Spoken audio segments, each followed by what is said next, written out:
Aykroyd and his favorite mixologist about some very scary vodka. Hey, Halloween right around the corner, and that's going to mean some really fun, spooky parties. And, you know, your cocktails have to be a little on the spooky side, too, if you're hosting one of these parties. Boy, have we got a combination for you right here, right now.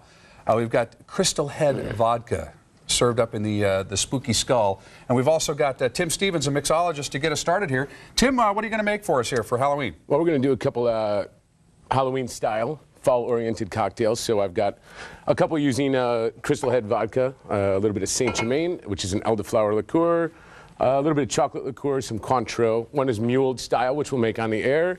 The other one I have pre-batched for you, which is a really nice one. So I can start drinking now? You can start drinking right away. I'll just get shaken. Okay. We can see how these go. But well, while you're doing that, they've told me that we've got a special guest on the phone with us right now, and he knows a thing or two about this Crystal Head Vodka because he's the creator. You know him from films all the way back to Saturday Night Live and Ghostbusters, and the one and only Dan Aykroyd joining us on the line right now. Dan, how you doing? All right, thanks. Good to have my voice carried in that beautiful part of the world. Well, we know you're going to be here coming up Saturday at the Albertsons, right up on Balboa, and you're going to be, selling Crystal Head Vodka, saying hi to folks, signing bottles for them? Yes, what I do is I travel around the country and I solve all of the Christmas shopping problems for people. I solve all their Halloween decorating problems. We sign the bottles, they give them to people, and they make great gifts and presents. And those who are wise enough to open up and try what's inside will be drinking a non-additive, zero-additive vodka. So when a mixologist like the talented gentleman who's with you there begins to mix a drink, he's starting with an unadulterated, pure base. There are no fusel oils in Crystal Head Vodka. A lot of industrial production uses glycol, raw sugar, and citrus. A lot of the Eastern Bloc vodka companies do that. We do not. Our vodka is made in Canada in a very super hygienic facility at the Newfoundland government, still using the aquifer water from the Rock, Newfoundland. So we have a superior premium product, and it's fun to work with because mixologists like it. They're starting with a clean slate. And you filter this thing over Herkimer diamonds. What is that all about?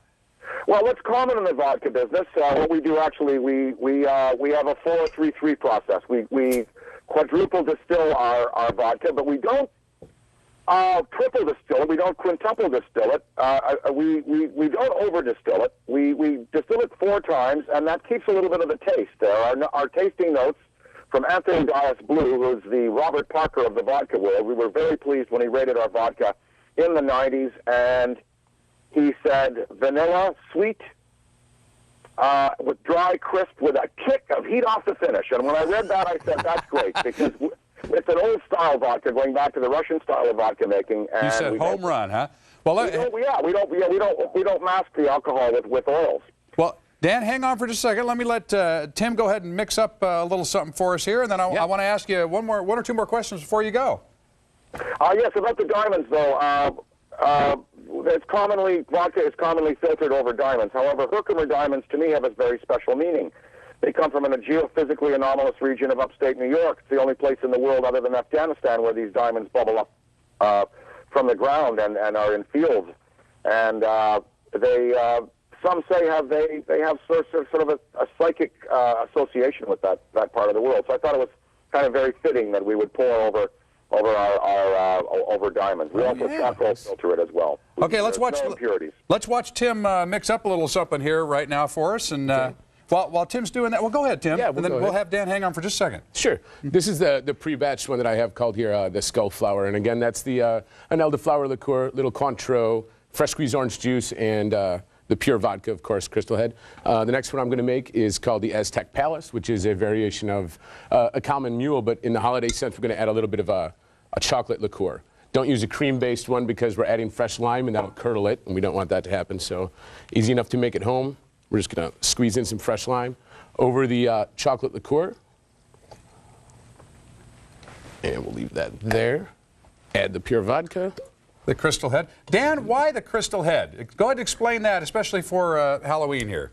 Well, I always loved the legend of the 13 crystal heads. 13 found around the world, 8 in mankind's possession, 5 are missing.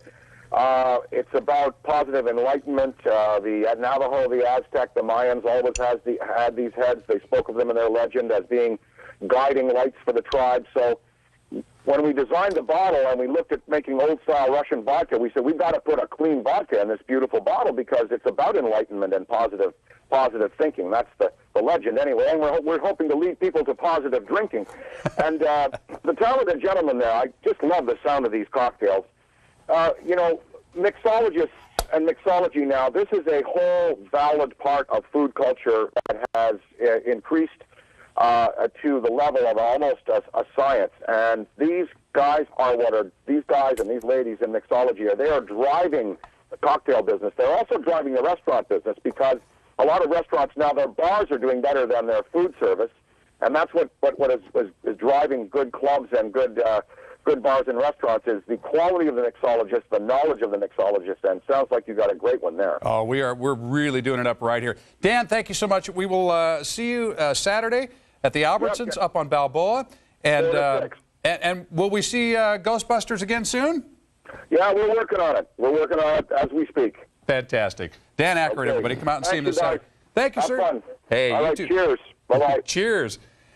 And the finishing touches were? Finishing touches are fresh ginger. This is a ginger beer that I added to add the effervescence and kind of open it up. Also put some Angostura bitters, the bottle that you always find in your grandmother's cupboard. That you don't know what it's for. You never knew what it was for. It's a real integral part of really opening up the flavors. So fantastic. You did a great job. And you got great kudos from Dan Aykroyd, too. Yeah, well, good friend. We go golfing a lot. Well, there you go. All right. Go out and see Dan Saturday out at Albertsons on Balboa. 5950 Balboa. San Diego Living. Coming right back.